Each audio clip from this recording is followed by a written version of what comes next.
Mesdames, Messieurs, bonsoir et bienvenue sur Club Média 7. Le retour des hôtels dans le giron de l'État et l'ultimatum adressé aux opérateurs GSM par la ministre béninoise de la Communication. Voilà l'essentiel des questions à évoquer au cours de cette émission avec Philippe Nsek, ancien rédacteur en chef de la télévision nationale. Bonsoir, M. Nsek. Bonsoir, M. Nsek. Oui, en face de lui, Eugène Alosoupo, journaliste à Soleil FM. Eugène, bonsoir. Bonsoir, M. Menet. Bonsoir aux amis téléspectateurs. Voilà, tout de suite, nous allons suivre la revue de presse. La revue est signée William Tchoki.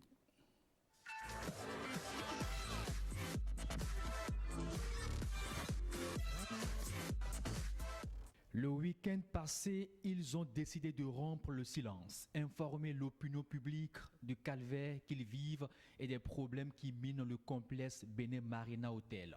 En tout cas, cette sortie a eu un écho favorable puisque le Conseil des ministres de ce mercredi s'est penché sur la question selon la nation. Le gouvernement reprend au privé son patrimoine hôtelier et les raisons de ce retour dans le giron de l'État ont été données par le quotidien du service public La Nation, des manquements aux obligations contractuelles. Le potentiel précise qu'en plus de Bénin Marina Hotel, 3 autres redeviennent la propriété de l'État et au quotidien La Nouvelle Expression de nous préciser qu'il s'agit de l'hôtel Croix du Sud, Hôtel Alédio et le motel d'Abomey. Le même quotidien conclut que ce retour dans le giron est la preuve que Talon veut faire du Bénin une destination touristique. Le Progrès renchérit et titre « Le gouvernement sauve le patrimoine hôtelier ». La Nouvelle Tribune voit en ce retour de Bénin Marina Hotel dans le giron de l'État la naissance d'un bras de fer entre Talon et Rodriguez et s'interroge si ce acte n'est pas un règlement de compte. Loin d'un règlement de compte, la ministre de la Communication et de l'économie numérique veut mettre fin aux mauvaises prestations et défaillances des services des opérateurs de téléphonie mobile. Rafiatou Monroe rappelle à l'ordre les opérateurs GSM placardent à sa une l'autre quotidien. La ministre lance l'ultimatum pour désarmer les SIM non enregistrés et baisser les coûts. Le télégramme précise que l'autorité a interdit la vente illimitée des cartes SIM et menace de suspendre les contrats en cas de récidive. La ministre tape du poing sur la table pour signaler la fin de la magouille, conclut la priorité. Là où la magouille a été aussi arrêtée, c'est bien dans la gestion du parc automobile de l'État. La Nation nous dit que la gestion passe désormais en mode leasing ou encore location de véhicules à longue durée. Fraternité nous fait part aussi de cette nouvelle option de gestion du parc automobile de l'État et explique que c'est une pratique moderne qui permet de louer une voiture pour une période de 2 à 5 ans avec possibilité d'acheter le véhicule au terme du contrat. À la Renaissance du Bénin, il y a danger, que dis-je, il y a malaise. 4 députés ont décidé de rejoindre le camp de la rupture. À cet effet, Fraternité nous informe des non-dits de cette crise à la RB. Selon le quotidien de Ménotin, le président d'honneur du parti aurait voulu engager la formation politique dans l'opposition, une proposition qui ne serait pas du goût de certains barons. Ces derniers ont décidé de claquer la porte avec la sortie du communiqué rendu public par un groupe de 4 députés. À ce sujet, la priorité déclare que la RB sera bientôt dans la mouvance présidentielle, mais le Clairon, pour sa part, continue de s'interroger et titre « Jusqu'à quand cette formation politique restera-t-elle chauve-souris ?» Le mot malaise, on le retrouve aussi à la police nationale selon Fraternité. Pour non-respect des tests de la République, le Sénapolice, le syndicat des flics, exige l'annulation des nominations de 2 des leurs. Il s'agit du commissaire Ghislaine Bokovo, nommé à l'autorité nationale de lutte contre la corruption, et le retraité Claude Nyaro à la cellule nationale de traitement des informations financières. À cet effet, le Progrès nous dit que les flics affichent leur désapprobation. Ils dénoncent la violation des tests selon le télégramme. C'est une violation flagrante, mentionne la Nouvelle Tribune. À Porto Novo, 4 responsables de l'église de Gbanamé croupissent derrière les barreaux à la prison civile de la ville capitale, nous apprend la Nation. Fraternité précise que les 4 ténors de l'église sont poursuivis pour association de malfaiteurs, pratique de charlatanisme, homicide volontaire et involontaire. Nous sommes toujours avec vous et nous vous souhaitons la bienvenue au club.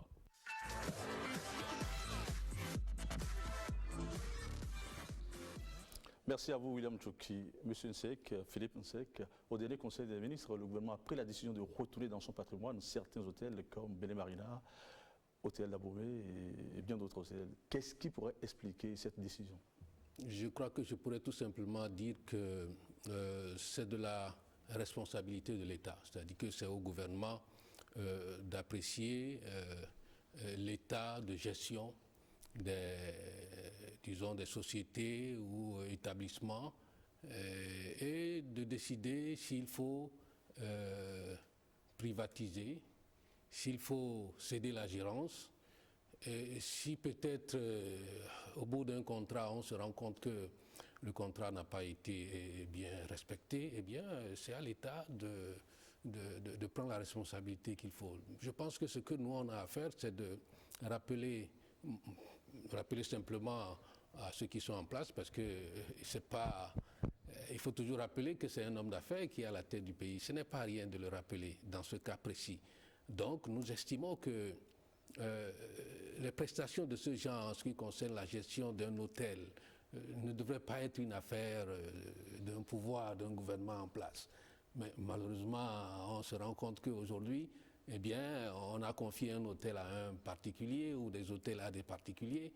Et aujourd'hui, l'État se dit dans l'obligation de récupérer ce patrimoine et de le reverser dans le patrimoine de l'État. Eh bien, nous faisons confiance à ce pouvoir, mais déjà, par exemple, quand nous prenons le cas de Marina Hotel, on peut savoir si c'est effectivement pour mauvaise gestion ou non-respect des contrats que cela a été fait.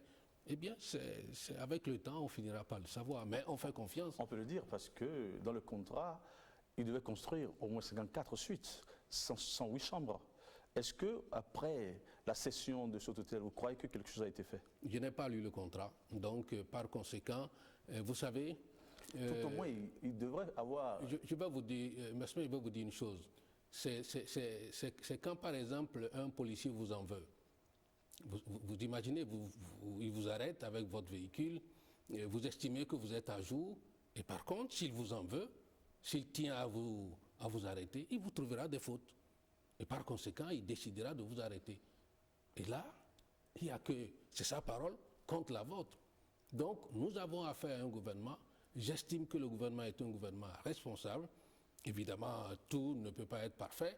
Imaginez-vous un privé qui va... 50 combien, vous avez dit? 54 suites. Mais écoutez, présidentiel en plus là-dedans, oui. Ce n'est pas évident. C'est dans le contrat. Si dans des situations de ce genre, ce particulier n'est pas assisté, pensez-vous que c'est véritablement possible? Puisque le particulier a accepté le contrat.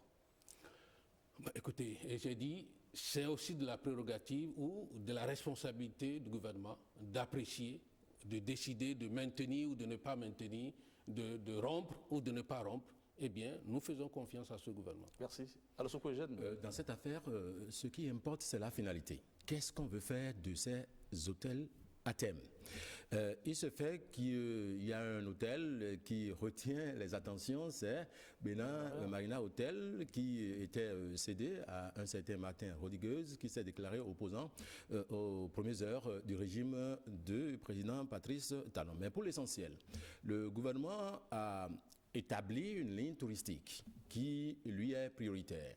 Vous ne pouvez pas faire du tourisme sans avoir des lieux d'hébergement de grande qualité. Alors, on a repris ces hôtels. Moi, j'ai plusieurs fois dormi à l'hôtel d'Abomey sans savoir que c'est une propriété de l'État. Donc, comme beaucoup d'autres, je ne connais pas les termes du contrat, mais l'État estime que ces privés n'ont pas, après 10 ans, n'ont pas donné satisfaction. Ils devaient investir et étendre ces hôtels-là, ce qui n'aurait pas été le cas. Ce qui m'importe, et M. Nsek a relevé un pan de la question, c'est à qui remettre désormais ces hôtels.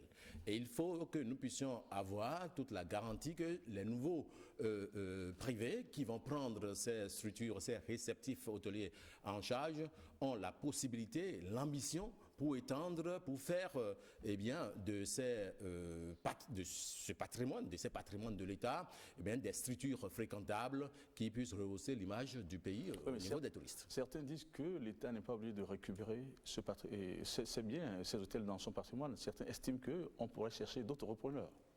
Mais pour ce que j'ai suivi, il y a un premier audit et puis un deuxième. Le premier audit aurait été fait sous le président Boniaï.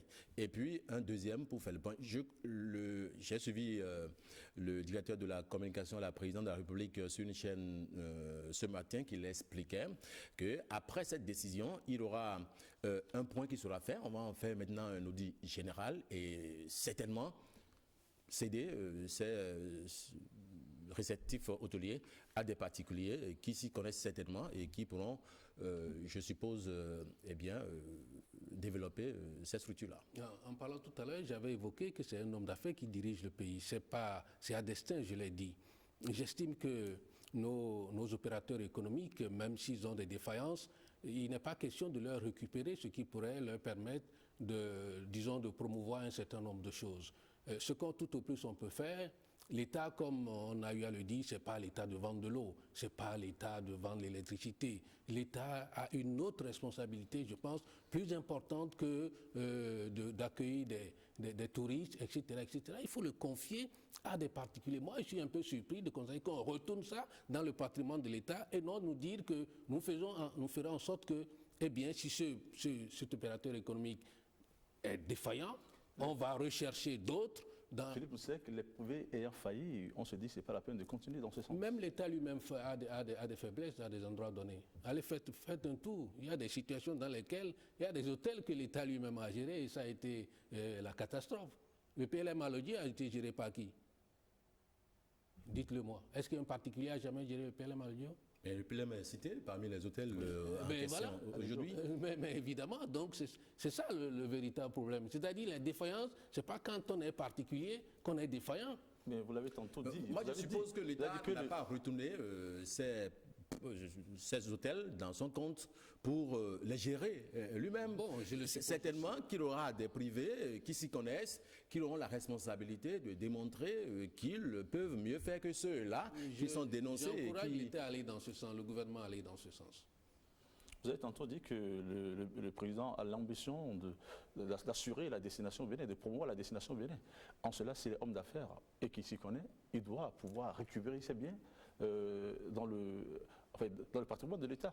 En tout cas, c'est ce que nous avons lu dans le programme d'action du gouvernement. Le tourisme occupe une place importante. Oui. Mais le piège à éviter, c'est de confier Dada, ces structures à des privés étrangers. Je pense qu'il y a suffisamment de Béninois qui sont outillés dans ce domaine, qui puissent aider l'État à mieux gérer ces structures, qu'il y a certainement d'autres étrangers. Dans tout cas, pour l'État, c'est la garantie de la bonne gestion, la garantie de la rentabilité. Il appartient à l'État de décider, mais on peut, et c'est une suggestion, privilégier un certain nombre de nationaux qui s'y connaissent et qui ont l'art touristique et l'art hôtelier. Mais une préoccupation, la résiliation du contrat ne risque-t-elle pas de coûter cher au gouvernement qui pourrait avoir payé des dommages et intérêts? Vous savez, le gouvernement a les compétences qu'il faut. On dit que c'est seul le gouvernement qui peut apprécier, ce n'est pas nous.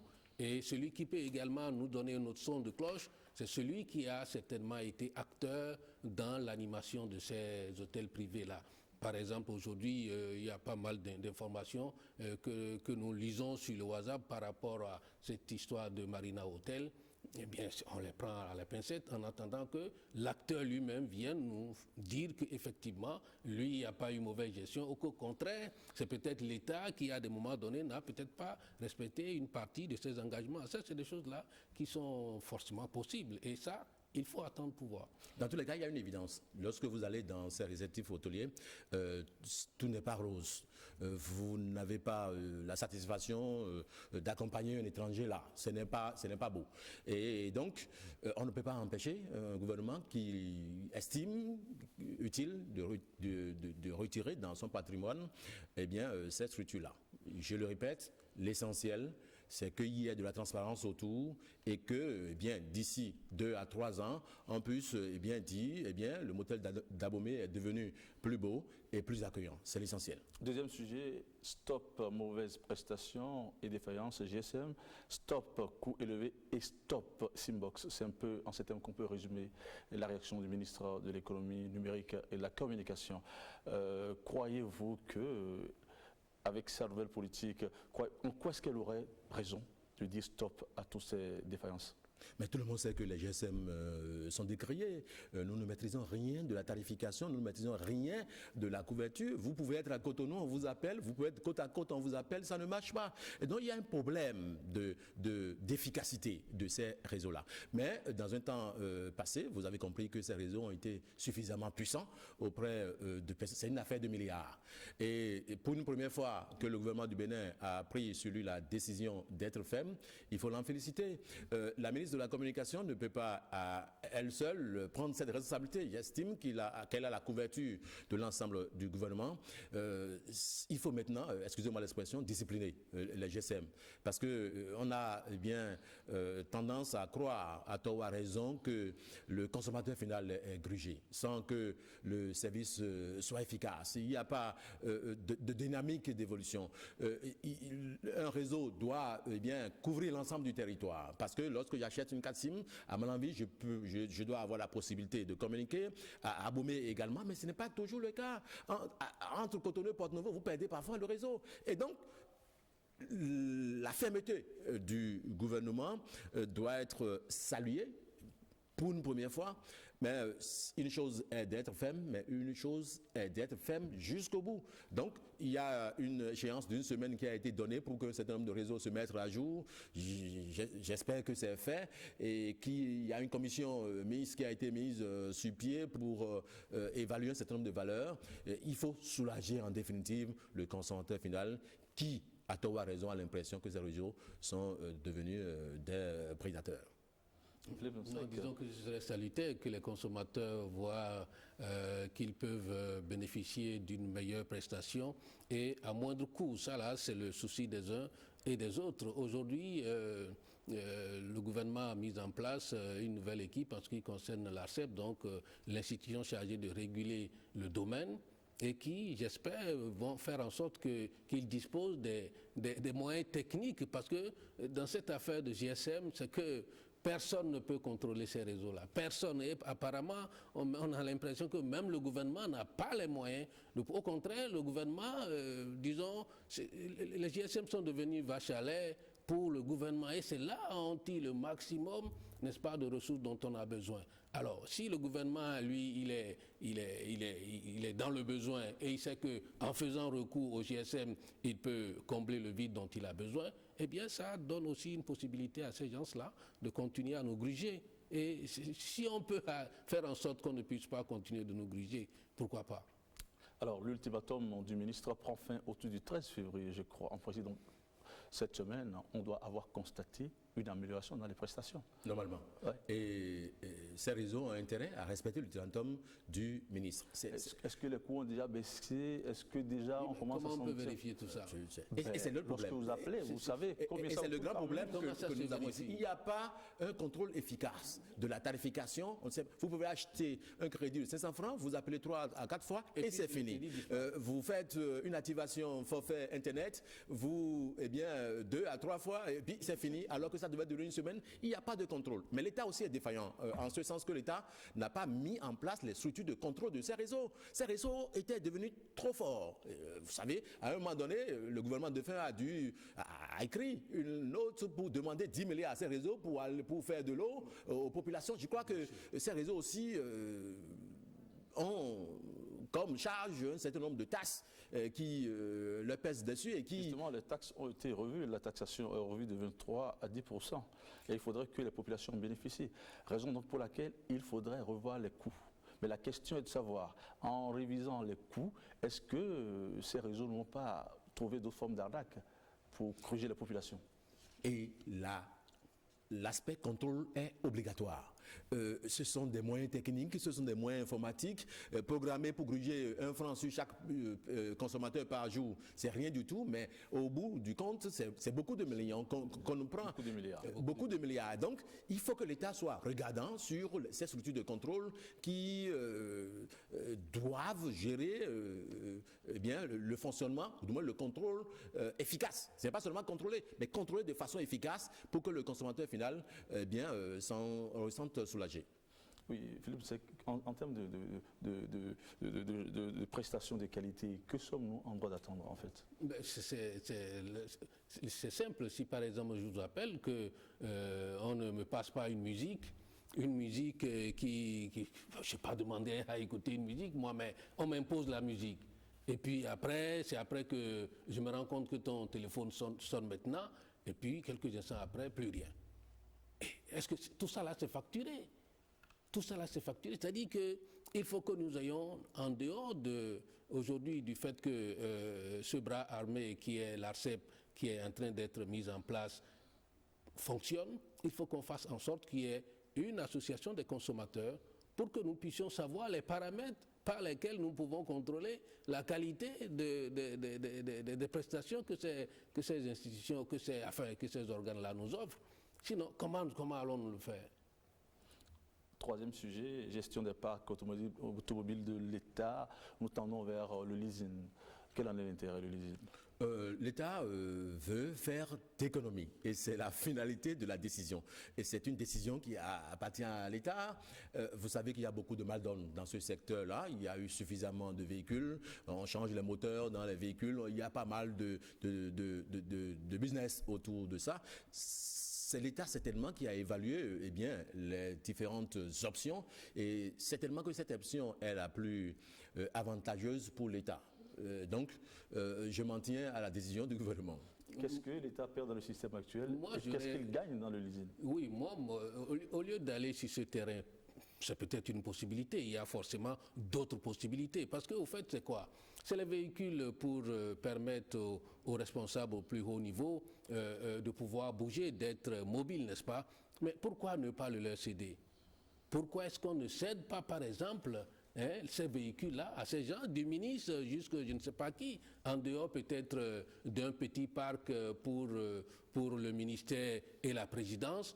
Tout le reste là, les responsables à divers niveaux, on leur dote des véhicules et on fait en sorte que ces véhicules-là deviennent leur propriété. Mais malheureusement, l'instabilité également dans les postes, quand je tiens compte par exemple qu'en moins de 8 mois à la douane, on a eu déjà 4 DG qui se sont succédés. Vous voyez, c'est compliqué tout ça là. Comment nous allons pouvoir nous assurer que ce qui est visé, c'est ça qui est le meilleur pour le Bénin? Je n'en sais absolument rien, mais je rappelle toujours, nous avons élu un président qui a mis en place un gouvernement et apparemment en regardant le profil de ces membres de ce gouvernement, on peut leur faire confiance. Eh bien, nous leur faisons confiance, mais nous pensons qu'il y a possibilité également de faire en sorte que ça revienne également moins cher à l'État, c'est de faire en sorte que les fonctionnaires qui ont droit aux véhicules, eh bien, on puisse leur acheter.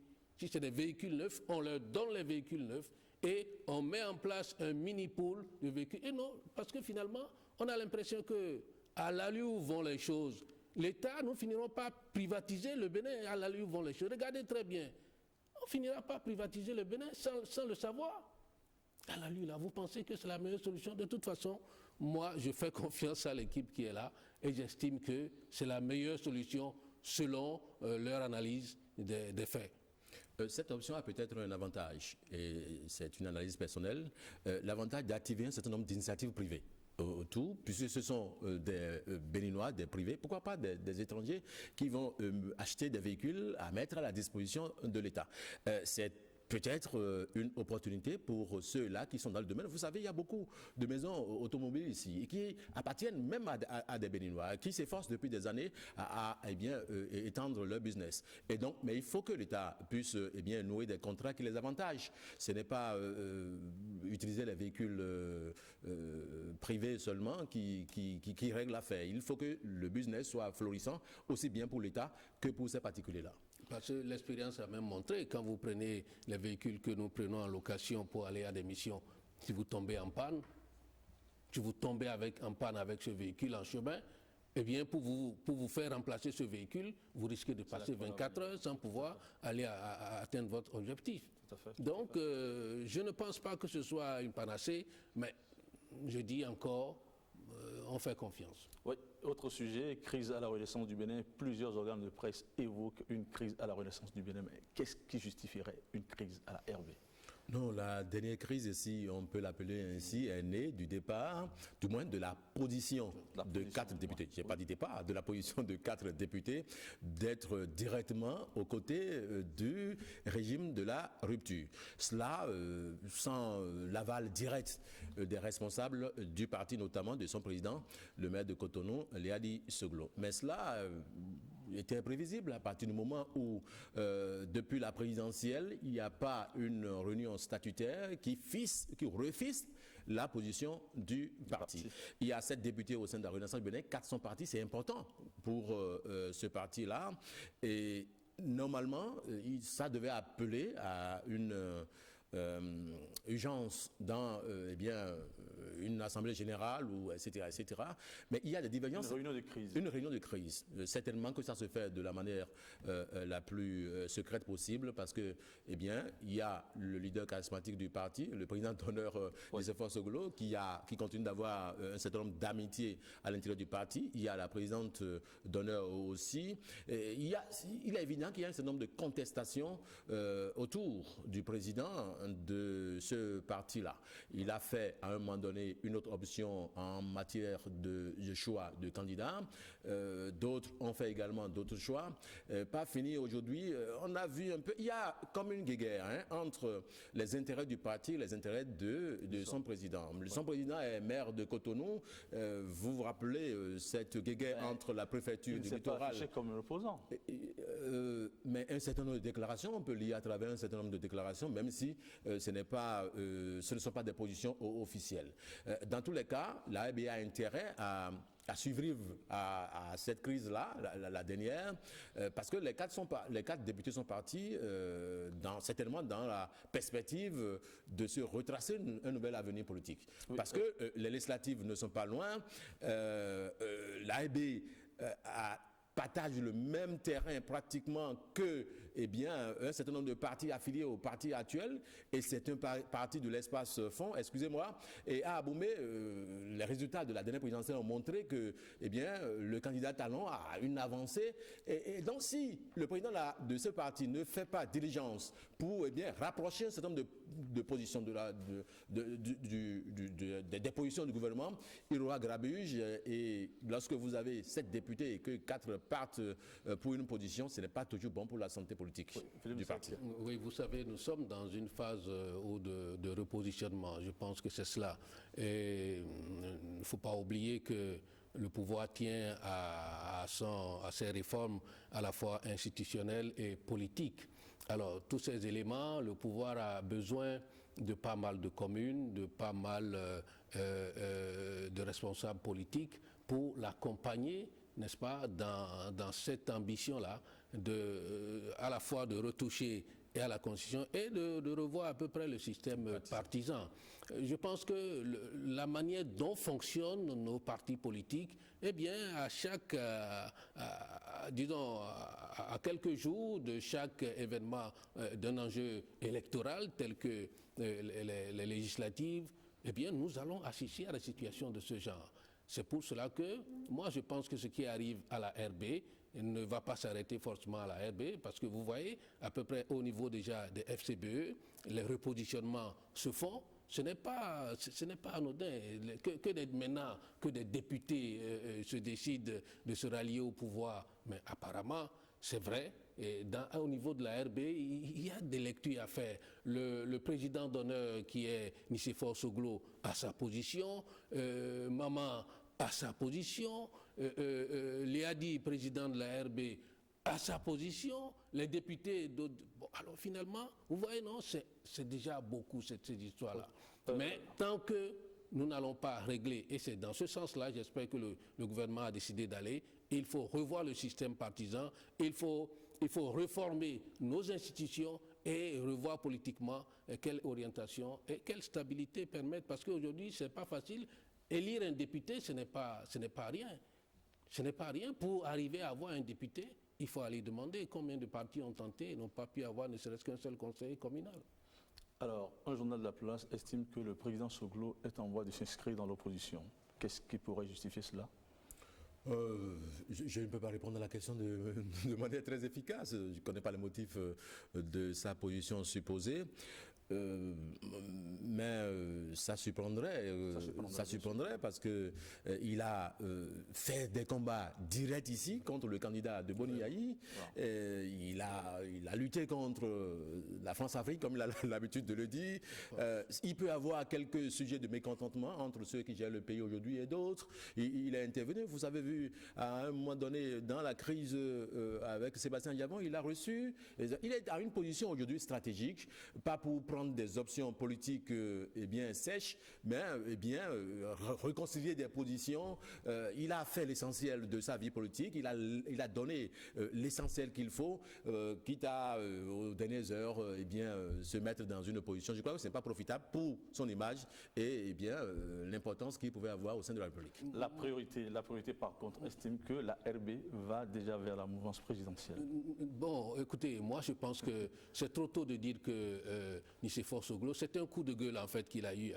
Je crois que peut-être que ou c'est le régime, ou c'est le pouvoir actuel qui ne lui accorde pas peut-être l'attention qu'il faut. Ça dépendra. Je pense qu'il faut essayer de... Son parti n'a pas affiché une position fixe. Oui, mais écoutez, regardez bien, observez bien les partis qui existent, les partis politiques. Est-ce que vous les avez vus sur un certain nombre de faits politiques, sur un certain nombre de faits au niveau de l'actualité aujourd'hui? Est-ce que vous avez vu un parti sorti? Le PRD a fait allégeance au pouvoir. Pourquoi pas la RB? Oui, mais par rapport aux actes que pose le gouvernement. Est-ce que vous voyez un parti politique sorti par exemple pour dire, bon ok, le déguerpissement, etc., nous approuvons, etc. Vous avez vu un parti politique se lever, même s'il est de la mouvance politique aujourd'hui, pour se prononcer sur ces faits-là? Vous savez, il y a un certain nombre de donnes dont il faut tenir compte. La plupart de ces politiciens-là connaissent bien l'homme Patrice Talon. Et dans sa méthode, même de façon civile, les gens savent que lorsqu'il fait un combat, il ne fait pas souvent de prisonniers, mais il décapite. Et donc, ils ont cette peur. Ils connaissent l'homme et ils ont cette peur de progresser, de l'affronter. Mais cela dit, aujourd'hui, il est président de la République, il doit avoir cette vue générale des choses. Il a proposé la réforme du système partisan. Si on arrivait à réformer ce système-là, on aura réglé beaucoup de choses, notamment les micro-partis qui existent. Si on dit, par exemple, dans les réformes, que pour bénéficier de l'aide de l'État, l'aide financière de l'État, il faut avoir au moins de députés dans 12 des 24 circonscriptions électorales. Nous aurons contraint des partis politiques à se mettre ensemble, quitte à avoir cette possibilité de profiter de l'aide gouvernementale en matière de fonctionnement des partis politiques. Donc c'est un ensemble de choses qu'il faut considérer. Sinon, en définitive, on va continuer à tournoyer sur les mêmes habitudes. Philippe Nsep, croyez-vous que la RB sera bientôt dans la majorité présidentielle? Je ne crois pas que la RB puisse se retrouver ailleurs, parce qu'aujourd'hui, le débat politique est tel que il faut tenir compte de là où vont les électeurs. C'est ça le problème. Aujourd'hui, vous voyez, non, il y a comme un calcul qui se fait au sein de la RB.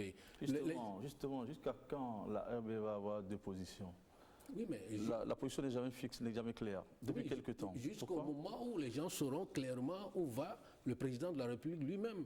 Et de quoi cela retourne, ces réformes partisanes comme institutionnelles? De quoi cela retourne? Tant que vous ne savez pas à quelle sauce vous serez mangé, vous n'allez pas vous déterminer. Et tant que ce serait comme ça, ne vous attendez pas à ce que chacun vienne ici afficher sa position. Merci. L'actualité internationale également nous intéresse. Nous allons suivre le résumé qu'en fait Awa Sherif sur le web. Suivons Awa.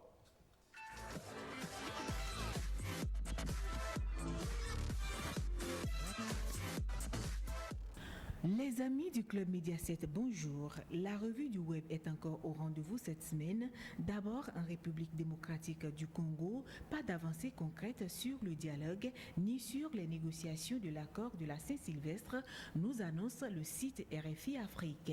L'Union africaine, les Nations unies, mais aussi l'Union européenne et l'Organisation internationale de la francophonie s'inquiètent de l'impasse persistante dans le dialogue entre la majorité et l'opposition. Et dans la même foulée, s'achemine-t-on vers un report des élections en République démocratique du Congo, s'interroge la chaîne panafricaine Africa News. Selon la même source, le ministre d'État en charge du budget, à travers une conférence de presse, déclare que récolter 1,8 milliard de dollars nécessaires pour les élections était improbable. Il serait difficile de penser que nous puissions mobiliser 1,8 milliard cette année. À ce stade, dit-il, je préfère tenir un dialogue de sincérité.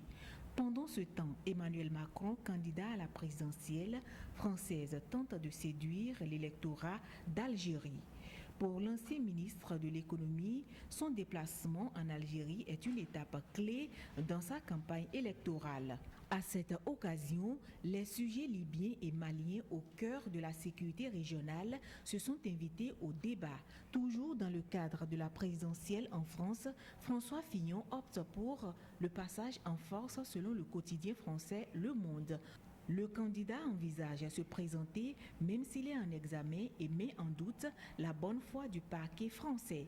Certains de ses amis ont beau s'inquiéter et même si la justice continue, François Fillon maintiendra coûte que coûte sa candidature selon le journal. Et pendant que le vainqueur de la primaire ne se sent plus lié par une quelconque décision de la justice, au pays de l'oncle Sam, Donald Trump, lui, choisit Alexander Acosta comme secrétaire de travail. S'il est confirmé par le Sénat, Alexander sera le premier hispanique de l'administration Trump, selon le journal Le Monde. Cette annonce intervient au lendemain du retrait de son précédent candidat, André Pudzer.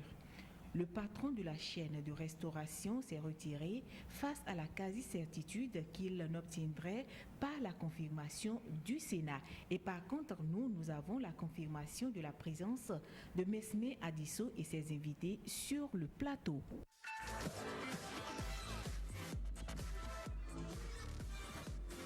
Merci à vous, Awa Chérif. Eugène Alosupo, en RDC, les négociations trébuchent alors que les élections sont prévues pour fin 2017. S'achemine-t-on vers un report? L'accord que les partis ont trouvé, notamment les partis de l'opposition avec la mouvance sous l'égide du clergé, cet accord stipule que, il y aura une élection en 2018. Et les partis ont dû accepter ces conditions-là. Mais finalement, le gouvernement est en train de jouer à une astuce pour rouler tout le monde dans la farine.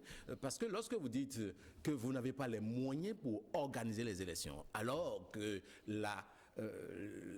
l'option de l'organisation des élections était la condition sur laquelle les partis politiques... Ils demandent 1,8 milliard de dollars pour l'organisation des élections. Vous connaissez l'étendue du Congo démocratique. C'est un continent. Oui, et parfois, il y a des villes que vous ne pouvez pas rallier par la route. Et donc, c'est un budget, certainement, je suppose qu'il n'est pas fantaisiste, qui tient compte de l'étendue de ce territoire-là. Et donc, le gouvernement, à la limite, si on vous parle d'un montant, 1 milliard et quelques de dollars, et que vous n'en avez pas, vous mettez dans la cagnotte ce que vous avez. Si vous dites que vous n'avez pas l'argent, cela dénote de votre volonté de ne pas organiser les élections. Et on soupçonne Joseph Kabila de ne pas vouloir quitter le pouvoir. C'est un risque majeur pour la démocratie. Malheureusement, Tshisekedi est mort, mais cela ne va dire que l'opposition s'est étiolée. Il y a un certain nombre de figures aujourd'hui qui ont la capacité de faire de l'opposition contre Kabila. Le mieux, c'est d'entendre raison, d'organiser les élections. On peut... Normalement, il ne devrait pas être candidat à sa succession puisqu'il a fini le nombre de mandats prescrit par la Constitution. Il y a d'astuces autour, il y a des personnes membres de son parti qui continuent de le soutenir, mais l'essentiel, c'est que le sang ne coule plus au Congo démocratique. On a besoin d'une paix dans cette région-là qui a été suffisamment agitée sur le continent. On pensait qu'on avait un peu vu une possibilité d'apaiser les choses avec l'accord qui a été signé avec le clergé. Et puis, ce serait ailleurs que cette mort de Étienne Tshisekedi serait venue davantage apaiser les choses pour qu'on mette la chose politique de côté, enterrer d'abord Étienne Tshisekedi.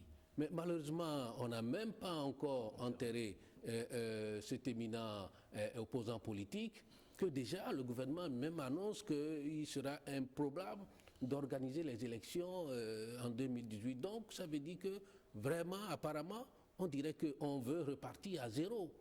On veut repartir à zéro, c'est quand même inquiétant pour un pays comme la RDC. Autre sujet, Emmanuel Macron qui, au cours de sa campagne, dit de la colonisation aux Algériens justement que c'est un crime contre l'humanité. Est-ce une séduction vis-à-vis de l'électorat des Français d'origine algérienne ou une démagogie? Le politicien exploite toujours le contexte dans lequel il est. Il a dit, ça lui crée beaucoup de problèmes, aussi bien en Algérie qu'à l'extérieur. J'ai vu un certain nombre d'images où il est pratiquement agressé sur les terrains de campagne. Mais j'estime qu'il a dit ce qu'il vient de son esprit. Et tout le monde n'a pas le courage de dire ce qu'il a dit. En d'autres temps, il a eu à dire que la colonisation est un acte de civilisation. Les contextes ne sont plus les mêmes. Et selon les contextes, les choses peuvent changer. Aujourd'hui, les candidats à la présidentielle française. Il a parlé également de civilisation et de barbarie. Il a parlé des deux aspects. Donc, il y a l'aspect positif et l'aspect négatif. Il a été attaqué là-dessus par François Fillon, vous l'avez su. Et c'est de bonne guerre parce que l'autre est candidat à la même présidentielle. Ça va de soi. Et lui sort de on ne sait d'où, apparemment, il a encore, comme on le dit, il fait partie disons, des gens qui ont plus de chances de devenir demain président en France. Donc ce n'est pas rien. Ils ne sont même pas d'un appareil politique. Il est hors des appareils politiques. C'est un solitaire. C'est un solitaire. Et pourtant, il a la côte. C'est quand même curieux. Ouais. Et avec tous les problèmes de Fillon aujourd'hui face à la justice, eh bien, Macron peut être une révélation s'il s'arme d'un certain nombre d'outils. Ils sont au coude à coude dans les sondages. Mais dans tous les cas, les choses évoluent et le temps est un facteur avec lequel il faut compter. François Fillon, parlons-en actuellement. François Fillon, même en mise en examen, sera candidat, dit-il. Qu'est-ce que cela vous inspire? Pour l'instant, il n'y a pas de disposition qui l'en disqualifie. Oui, et donc, il continue. Vous aurez voulu. Il n'a qu'à laisser les chances, d'autres chances quand même à la droite. Donc, c'est sa dernière déclaration. Alors, sinon, il disait que s'il était mis en examen, qu'il allait se retirer. Oui, sa dernière déclaration, bien sûr. Donc, c'est la dernière déclaration. A été clair. Je ne suis pas un candidat de deuxième main. Bon, je ne veux pas une solution B. Il n'y a pas que Juppé. Il y a d'autres solutions. Aujourd'hui, vous avez le temps qui est un facteur limitant. Quel est le candidat à même? On retourne à Sarkozy. Qu'est-ce qu'on fait? La droite n'a pas de solution probable de sortie de cette difficulté-là. C'est une difficulté majeure. Justement, comment expliquer la position de la droite qui ne met pas dans la course un autre candidat?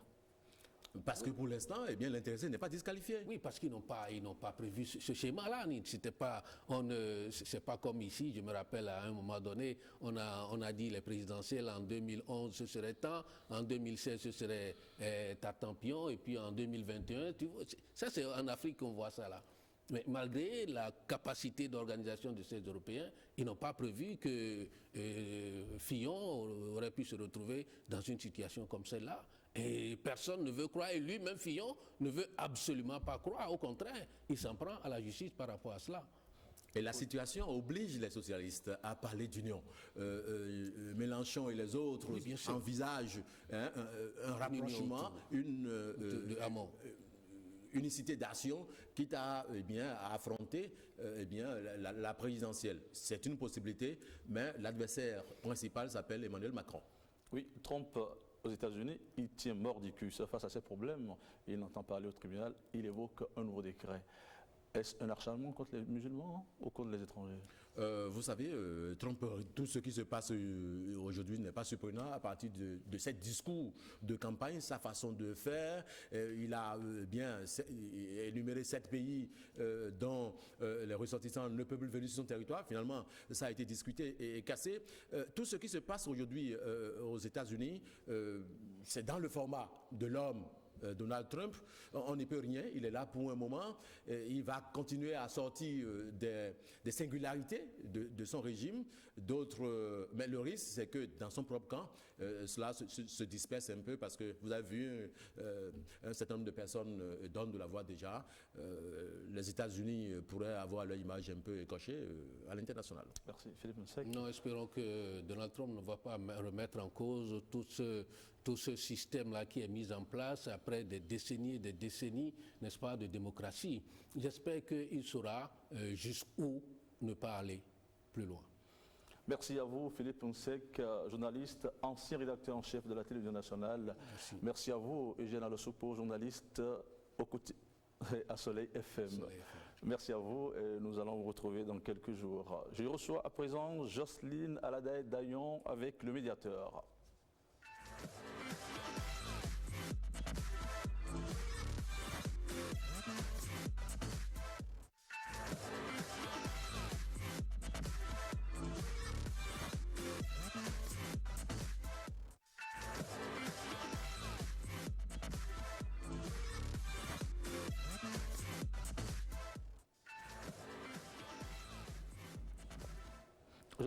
Bonsoir, Jocelyne Aladaï. Bonsoir, M. Adisso. Oui, l'ODEM a rendu quelques décisions au cours de la semaine, occasion pour nous donc de revenir sur les articles qui fondent ce verdict.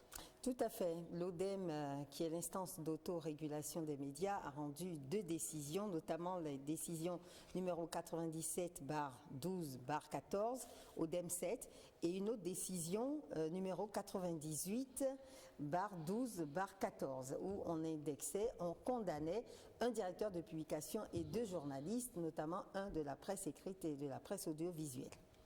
Donc, les articles sur lesquels on va revenir, qui fondent la décision de l'ODEM, c'est notamment l'article 2, en ses alinéas 1 et 2, qui stipule et fait obligation aux journalistes de publier des informations dont l'origine, la véracité et l'exactitude sont établies.